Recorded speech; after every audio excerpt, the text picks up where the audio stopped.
Shalom. Welcome to Cover with Jeremy Pyers.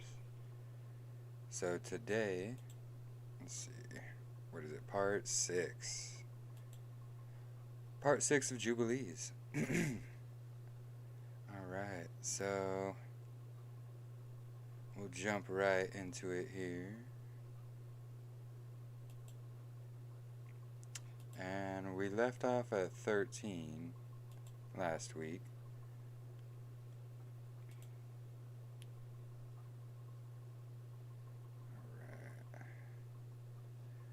Alright. So chapter 13.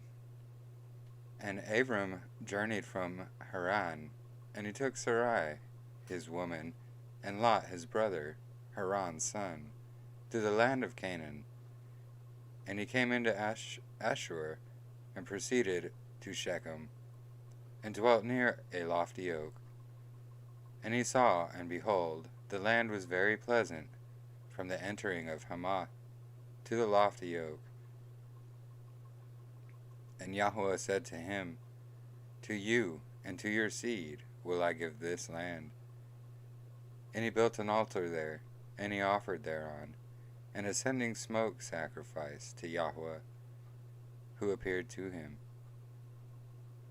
And see, this is when he showed Abram and told him he was going to give him that land.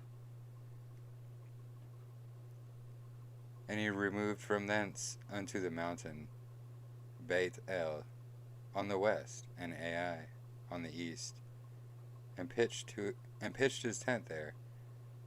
And he saw, and behold, the land was very wide and good, and everything grew thereon, vines and figs and pomegranates, oaks and ilexes, and terebinths and oil trees, and cedars and cypresses and date trees, and all trees of the field. And there was water on the mountains. Excuse me. And he blessed Yahweh, who had led him out of Ur to the Chaldean, and brought him to this land. And it came to pass in the first year, on the 7th week, on the new moon of the first month, that he built an altar on this mountain, and called the name of Yahweh, You, the eternal Elohim, are my Elohim. And he offered on the altar an ascending smoke sacrifice unto Yahweh, that he should be with him, and not forsake him all the days of his life. And he removed from thence, and went towards the Negev, and he came to Chevron, and Chevron was built at that time.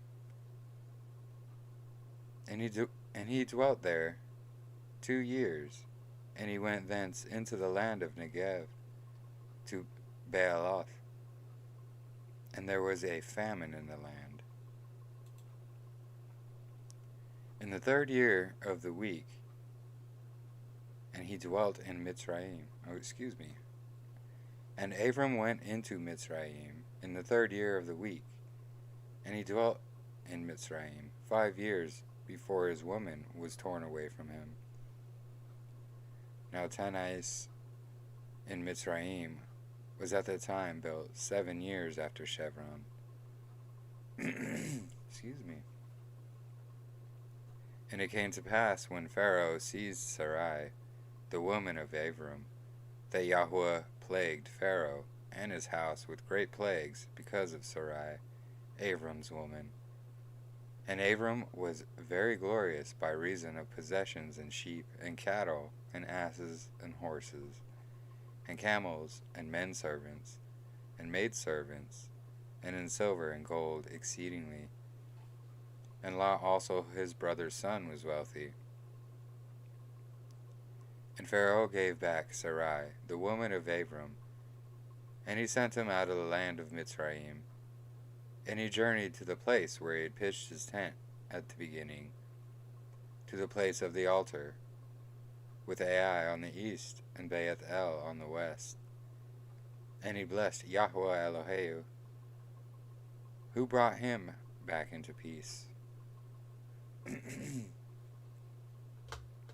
And it came to pass in the 41st Jubilee, in the 3rd year of the 1st week, that he returned to this place, and offered thereon an ascending smoke sacrifice, and called on the name of Yahweh, and said, You, El Elyon, are my Elohim for ever and ever.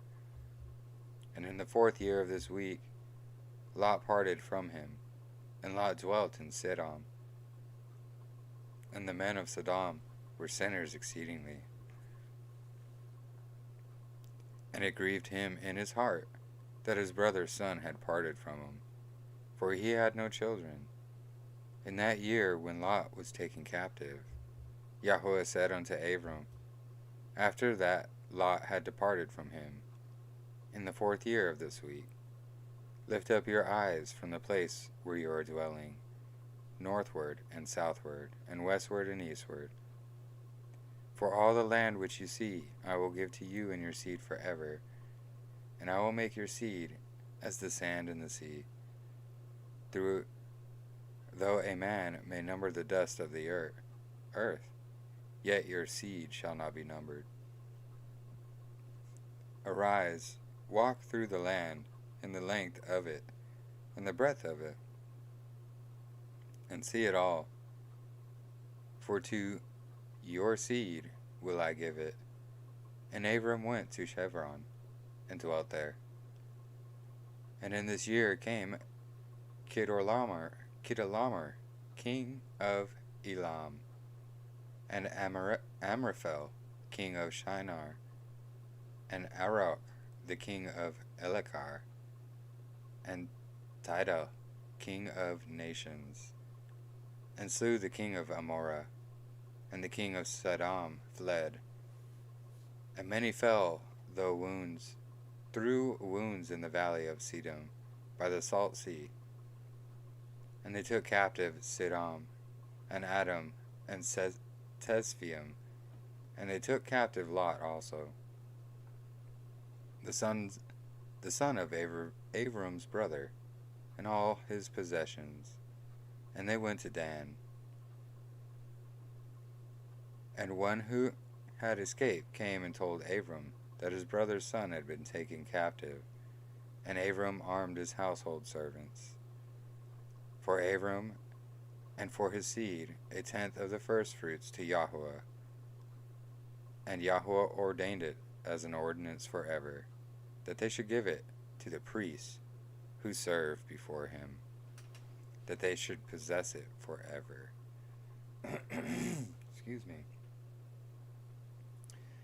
So this also gives more context and insight on why Abram gave Melchizedek 1/10 of the spoils of the war. It was the first fruits of the war, or the spoils of the war. Yet more context on how it was not a tithe. If you go back and watch my video on what's the differences between the Melchizedek and the Levite priesthood, I go into great depth about the differences.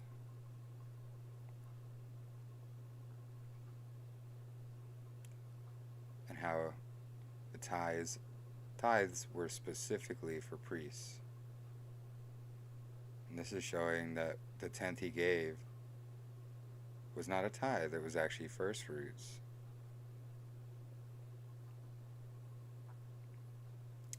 Just backing up more on what I went over on that video.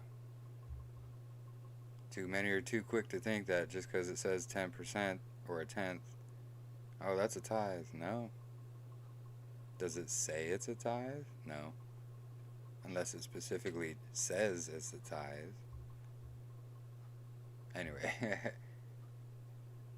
And to this Torah there is no limit of days, for he has ordained it for the generations forever, that they should give to Yahweh 1/10 of everything of the seed, and of the wine, and of the oil, and of the cattle, and of the sheep. He ordained it for the generations forever, that they should give... Oh wait, where does it say money in there? Oh, yeah, it doesn't. Sorry. And he gave it unto his priests. He gave it unto his priests to eat and drink with joy before him. His priests. We went over that. I should have actually included these verses in there, but I didn't. I should have. And the king of Sodom came to him and bowed himself before him and said, Our Adonai Abram, give unto us the souls which you have rescued, but let the booty be yours. And this also kind of backs up what I was saying as well. The tithing for Melchizedek is the people, and because the people become priests under Messiah after the New Jerusalem comes down. This is why Sodom wanted the people, because he knew that. He didn't care about the booty. He knew the people were more important. And Abram said unto him, I lift up my hands to El Elyon, that from a thread to a shoe latchet I shall not take anything that is yours, lest you should say, I have made Abraham rich. Save only what the young men have eaten, and the portion of the men who went with me, Aner, Eshcol, and Mamre, these shall take their portion. So just kind of giving a bunch of context in there as well.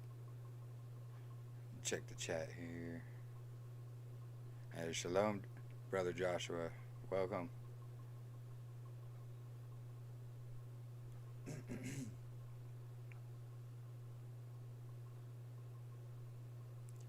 Alright, so chapter 14. After these things, in the 4th year of this week, on the new moon of the 3rd month, the word of Yahweh came to Abram. Look at that, even talks about Messiah. The word of Yahweh. It came to Abram in a dream, saying, Fear not, Abram, I am your defender, and your reward will be exceeding great. And he said, Yahweh, Yahweh, what will you give me, seeing I go hence childless? And the sons of Mesech, the son of my handmaid, is the Damascan, Eliezer. He will be my heir, and to me you have given no seed. And he said unto him, This man will not be your heir, but one that will come out of your own generation, he will be your heir. And he brought him forth abroad, and said unto him, Look towards heaven, and number the stars, if you are able to number them. And he looked toward heaven, and beheld the stars. And he said unto him, So shall your seed be. Excuse me. And he believed in Yahweh, and it was counted to him for righteousness. And he said unto him, I am Yahweh, that brought you out of Ur of the Kasdim, to give you the land of the Canaanim, to possess it forever. And I will be Elohim unto you, and to your seed after you. And he said, Yahweh, Yahweh, whereby shall I know that I shall inherit it? He said unto him, Take me a heifer of 3 years, and a goat of 3 years, and a sheep of 3 years, and a turtle dove, and a pigeon. And he took all these in the middle of the month, and he dwelt at the oak of Mamre, which is near Chevron. Excuse me. And he built there an altar, and sacrificed all these.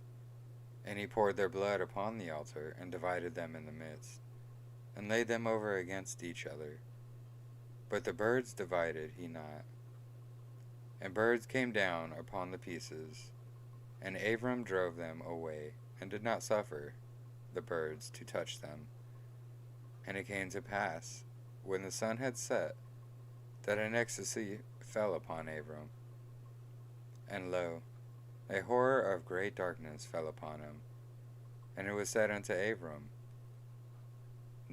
excuse me, know of a surety that your seed shall be a stranger in a land that is not theirs, and they shall bring them into bondage, and afflict them 400 years. And the nation also, to whom they will be in bondage, will I judge. And after that they shall come forth thence with much substance. So look at that, they're prophesying what's going to happen with Moses and all them in Egypt, here in Jubilees. And you shall go to your fathers in peace, and be buried in a good old age. But in the 4th generation they shall return hither, for the iniquity of Amorim is not yet full. And he awoke from his sleep, and he arose, and the sun had set, and there was a flame, and behold, a furnace was smoking, and a flame of fire passed between the pieces. And on that day Yahuwah cut a covenant with Abram, saying, to your seed will I give this land, from the river of Mitzrayim unto the great river, the river Perath, and the Canaanim, and the Kenazim, and the Kadmonim, and the Perazim, and the Rephaim, and the Paraquim, and the Hivaim, and the Amorim, and the Canaanim, and the Girgashim, and the Yebusim. And the day passed, and Abram offered the places, and the birds, and their fruit offerings, and their drink offerings, and the fire devoured them. And on that day we cut a covenant with Abram, according as we had covenanted with Noach in this month. And Abram renewed the feast and the ordinance for himself forever. And Abram rejoiced, and made all these things known to Sarai his woman. And he believed that he would have seed, but she did not bear. And Sarai advised her man Abram, and said unto him, go into Hagar, my Mitzri maid, and it may be that I shall build up seed unto you by her. And Abram hearkened unto the voice of Sarai his woman, and said unto her, do so. And Sarai took Hagar, her maid, the Mitzri, and gave her to Abram her man, to be his woman.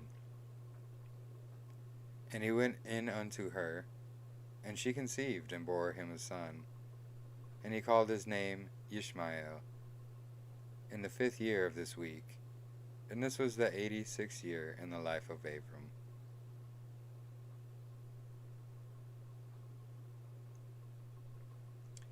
Chapter 15.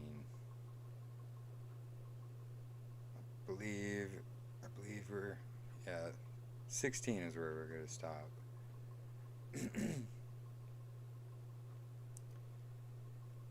And in the 5th year of the 4th week of this Jubilee, in the 3rd month, in the middle of the month, Abram celebrated the feast of the first fruit of the grain harvest, and he offered new offerings on the altar, the first fruits of the produce unto Yahuwah, a heifer and a goat, and a sheep on the altar, as an ascending smoke sacrifice unto Yahuwah. Their fruit offerings and their drink offerings he offered up on the altar with frankincense. And Yahuwah appeared to Abram, and said unto him, I am El Shaddai. Walk before me and be perfect. And I will make my covenant between me and you, and I will multiply you exceedingly. And Abram fell on his face, and Elohim talked with him, and said, behold, my ordinance is with you, and you shall be the father of many nations. Neither shall your name any more be called Abram, but your name from henceforth, even forever, shall be Abraham. For the father of many nations have I made you. and I will make you very great, and I will make you into nations, and kings shall come forth from you. And I shall establish my covenant between me and you, and your seed after you, throughout their generations, for an eternal covenant, so that I may be an Elohim unto you, and your seed after you, and unto the land where you have been a sojourner, the land of Canaan, that you may possess it forever, and I will be their Elohim. And Yahweh said unto Abraham, and as for you, do you guard my covenant, you and your seed after you, and circumcise ye every male among you, and circumcise your foreskins, and that it shall be a sign of an eternal covenant between me and you. So if you notice here, he's also given Abraham the same laws he gave Moses. It's because his laws are eternal. They always have been, and they always will be. And the child on the 8th day ye shall circumcise, every male throughout your generations, him that is born in the house, or whom ye have bought with money from any stranger, whom ye have acquired, who is not of your seed. He that is born in your house shall surely be circumcised. And those whom you have bought with money shall be circumcised, and my covenant shall be in your flesh for an eternal ordinance. And the uncircumcised male who is not circumcised in the flesh of his foreskin on the 8th day, that soul shall be cut off from his people, for he has broken my covenant. And Elohim said unto Abraham, as for Sarai your woman, her name shall no more be called Sarai, but Sarah shall be her name. And I will bless her, and give you a son by her. And I will bless him, and he shall become a nation, and kings of nations shall proceed from him. And Abraham fell on his face, and rejoiced, and said in his heart, shall a son be born to him that is 100 years old? And shall Sarah, who is 90 years old, bring forth? And Abraham said unto Elohim, oh, that Ishmael might live before you. And Elohim said, yea, and Sarah also shall bear you a son, and you shall call his name Yitzhak. And I will establish my covenant with him, an everlasting covenant, and for his seed after him. As for Ishmael also have I heard you. And behold, I will bless him, and make him great, and multiply him exceedingly. And he shall beget 12 princes, and I will make him a great nation. But my covenant will I establish with Yitzhak, whom Sarah shall bear to you in these days, in the next year. And he left off speaking with him, and Elohim went up from Abraham. And Abraham did according as Elohim had said unto him. And he took Ishmael his son, and all that were born in his house, and whom he had bought with his money, every male in his house, and circumcised the flesh of their foreskin. And on the selfsame day was Abraham circumcised, and all the men of his house, and all those who he had bought with money, and from the children of the stranger were circumcised with him. This Torah is for all generations forever.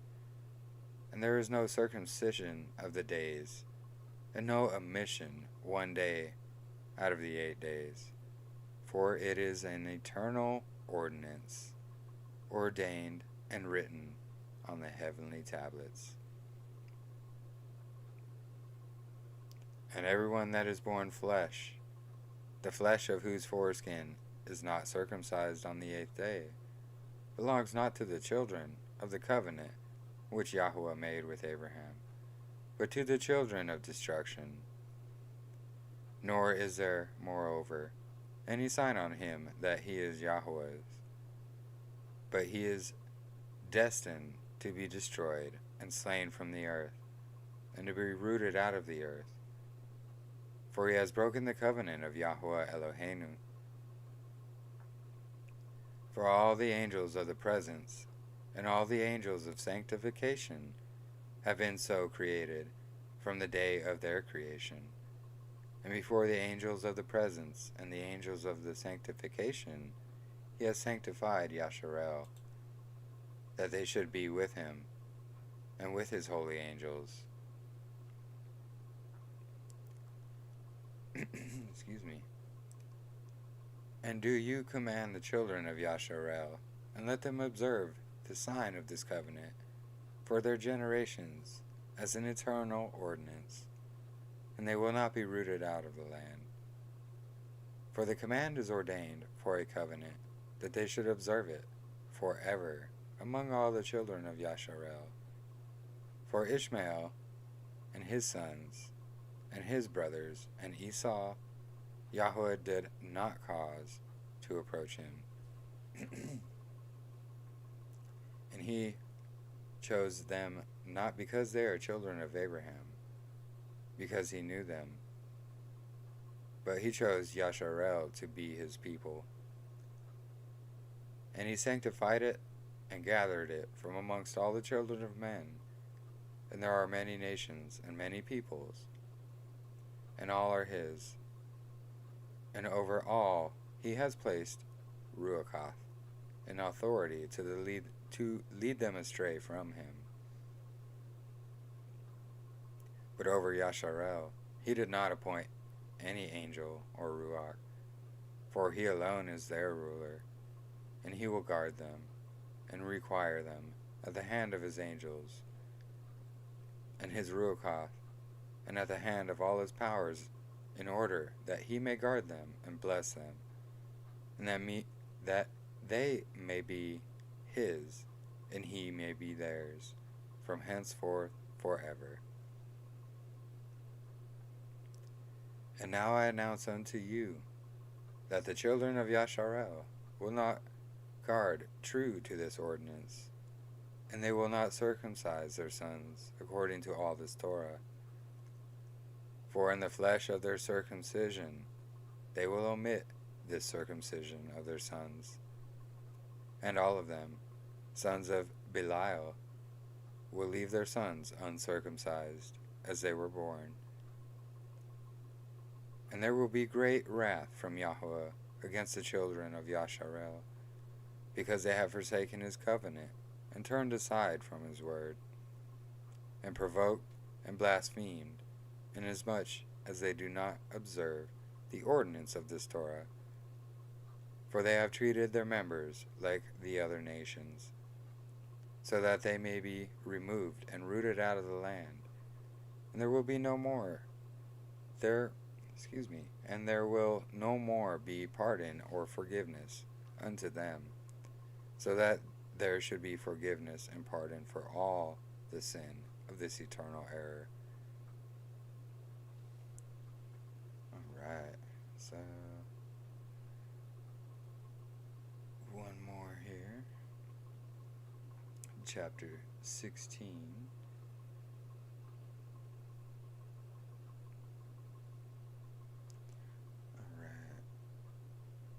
And on the new moon of the 4th month, we appeared unto Abraham at the oak of Mamre, and we talked with him, and we announced to him that a son would be given to him by Sarah, his woman.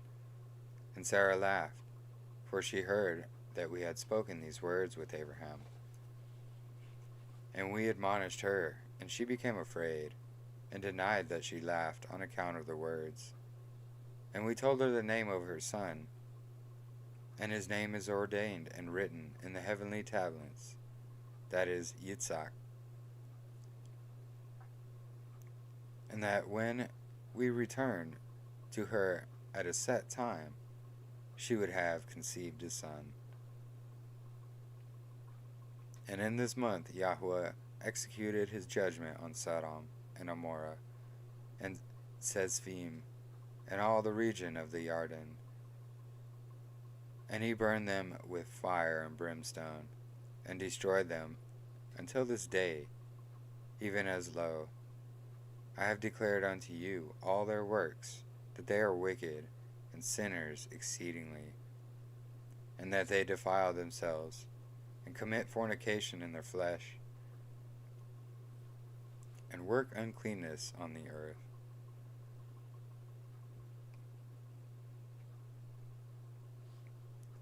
And in like manner Elohim will execute judgment on the places where they have done according to the uncleanness of the Sodomim, like unto the judgment of Sodom. But Lot we saved, for Elohim remembered Abraham, and sent him out from the midst of the overthrow. And he and his daughter committed sin upon the earth, such as had not been on the earth since the days of Adam until his time. For the man lay with his daughters. And behold, it was commanded and engraven concerning all his seed on the heavenly tablets, to remove them and root them out, and to execute judgment upon them, like the judgment of Sodom, and to leave no seed of the man on earth on the day of condemnation. It's pretty interesting how Lot's daughter's getting him drunk and laying with him. Here it explains how that caused his whole seed condemnation, sadly. And in this month Abraham moved from Chevron, and departed and dwelt between Kadesh and Shur in the mountains of Gerar. And in the middle of the 5th month he moved from hence, and dwelt at the well of the oath. And in the middle of the 6th month Yahweh visited Sarah, and did unto her as he had spoken, and she conceived.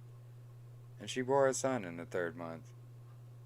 And in the middle of the month, at the time of which Yahweh had spoken to Abraham, on the feast of the firstfruits of the harvest, Yitzhak was born.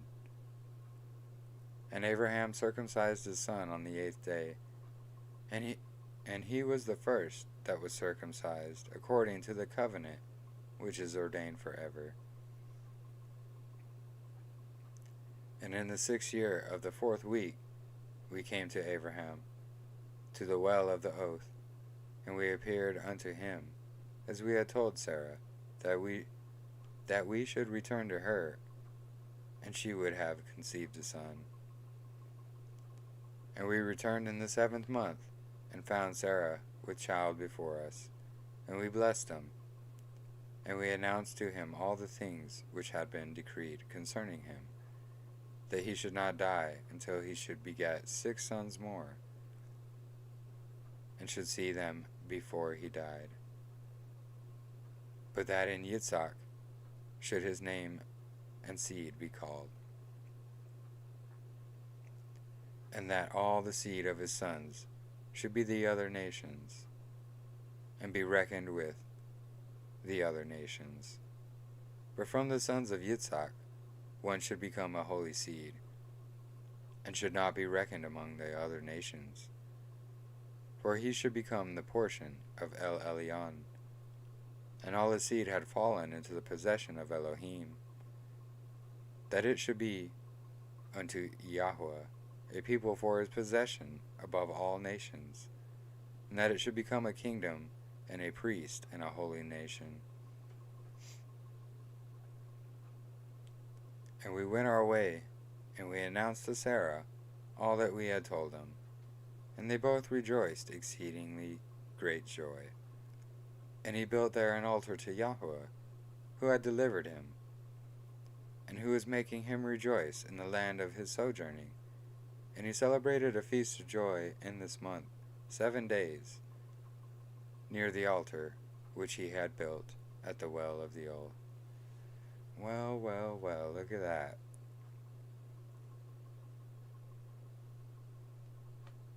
Even Abraham did a feast of dedication to the altar. Isn't that something?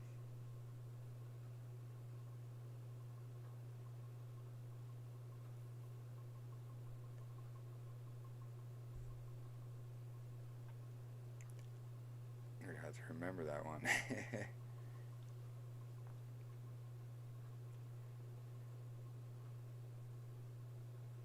Alright. Near the altar which he had built at the well of the oak. And he built Succoth for himself and for his servants on this feast. And he was the first to celebrate the feast of Succoth on the earth.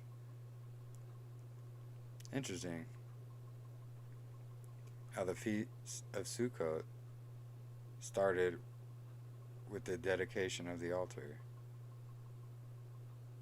And during these 7 days, he brought each day to the altar an ascending smoke offering to Yahweh, 2 oxen, 2 rams, 7 sheep, 1 he goat for a sin offering, that he might atone thereby for himself and for his seed. And as a thank offering, 7 rams, 7 kids, 7 sheep, and 7 he goats, and their fruit offerings and their drink offerings. And he burnt all the fat thereof on the altar, a chosen offering unto Yahweh, for a sweet smelling savour. And morning and evening he burnt the fragrant substances, frankincense and galbanum, and stacte, and nard, and myrrh, and spice, and costume. And all these 7 he offered, crushed, mixed together in equal parts, and pure. And he celebrated this feast during 7 days, rejoicing with all his heart, and with all his soul, and with all those who were in his house. And there was no stranger with him, nor any that was uncircumcised. And he blessed his Creator, who had created him in his generation. For he had created him according to his good pleasure. For he knew and perceived that from him would arise the plant of righteousness for the eternal generations, and from him a holy seed, so that it should become like him who has made all things. And he blessed and rejoiced, and called the name of this feast the feast of Yahweh, a joy acceptable to El Elyon. And we blessed him forever, and all his seed after him, throughout all generations of the earth, because he celebrated this feast in its season, according to the testimony of the heavenly tablets. For this reason it is ordained on the heavenly tablets concerning Yasharel, and they shall celebrate the feast of Sukkoth 7 days with joy, in the 7th month, acceptable before Yahweh, a statute forever throughout the generations for every year. And to this there is no limit of days, for it is ordained forever regarding Yasharel, that they should celebrate it, and dwell in Sukkoth, and set wreaths upon their heads, and take leafy boughs and pillows from the brook, and willows from the brook. And Abraham took branches of palm trees, and the fruit of goodly trees, and every day going around the altar with the branches 7 times a day in the morning, he praised and gave thanks to Elohim for all things in joy. Alright, and that's where we're pausing there. Hey, shalom, welcome, Melissa. It's okay. You can always go back and rewatch it. But yeah, it's Jubilees is just so amazing, and it brings so much context into so many things. As we can see, it even brings context into the Feast of Dedication, otherwise known as Hanukkah.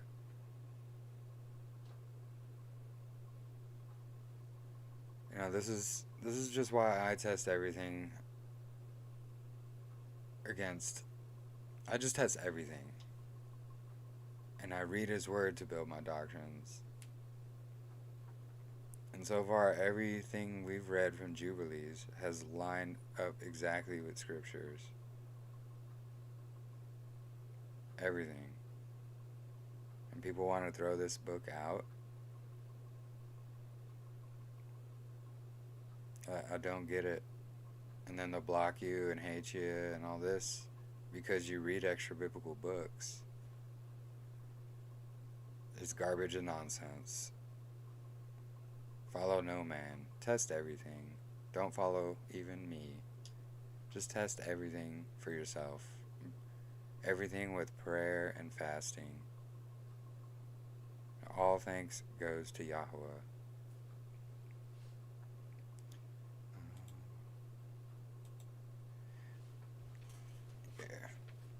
Yeah, all thanks goes to Yahweh. Like, I am nobody but a lowly servant. If it wasn't for Him, I wouldn't know anything. Everything I know comes from Him. I know we all have things to work on. I know I have things to work on. None of us are going to be perfect in anything. This is why we all need each other, is the thing. Too many let these little tiny differences. You can agree on everything else, but there's one little tiny difference, and all of a sudden, separation and hate. And it's like, over one little difference? Over one disagreement? Like,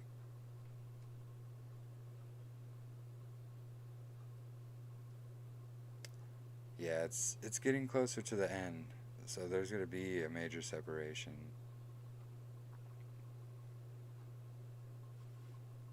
You can follow men and Satan, or you can follow what's written in Yahweh. I choose to follow what's written in Yahweh. I don't care what any man says. I've had so many people, hey, look at this video, look at that video, watch this video, watch that video. I'll check it out. It's not going to change my opinion, because I don't build doctrines off of men. There's been times where I've watched videos and stuff, and I've been like, oh, what? Really? And then I'll go and research that to what's written. And then that's how you know. Like, take what someone's saying and go test it with scripture. Don't just go like, oh, you know what? They make a good point. I'm going with that. No.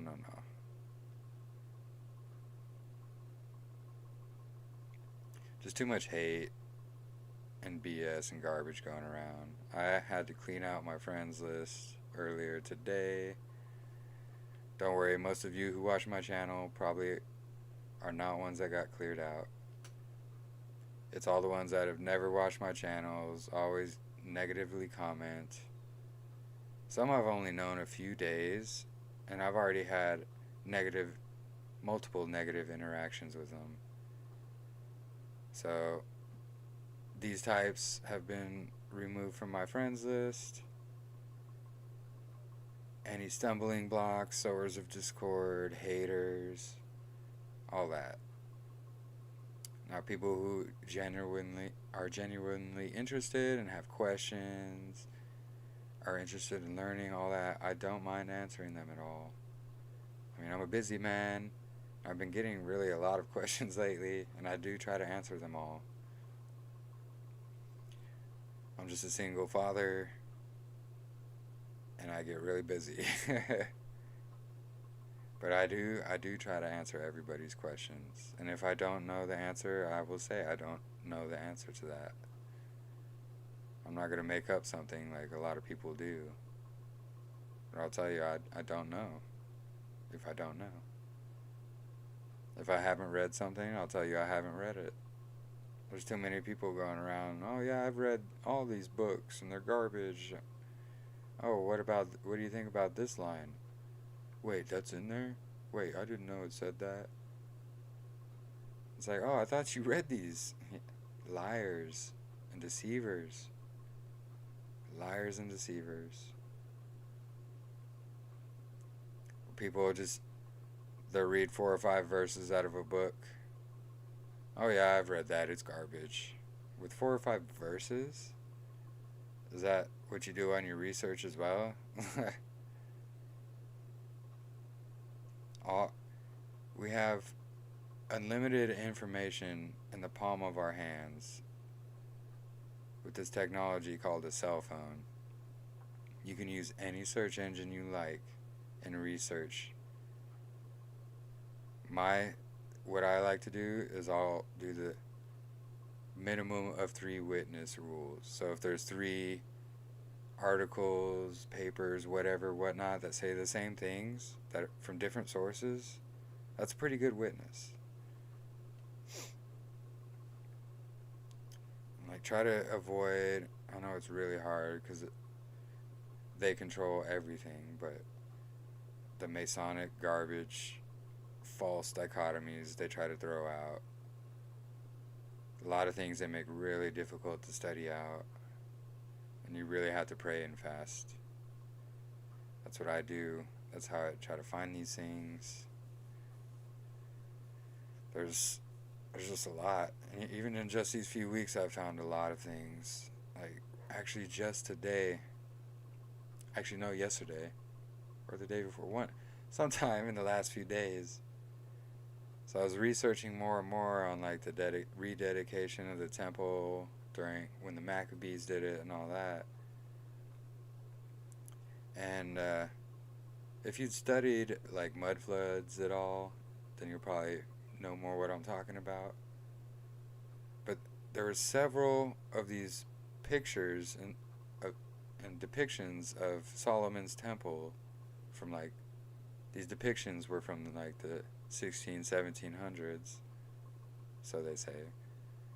But it showed that the temple in straight up mud flood architecture, you know, like what looks like our Capitol buildings and Capitol libraries all around the world, how all these buildings look and are designed this exact same.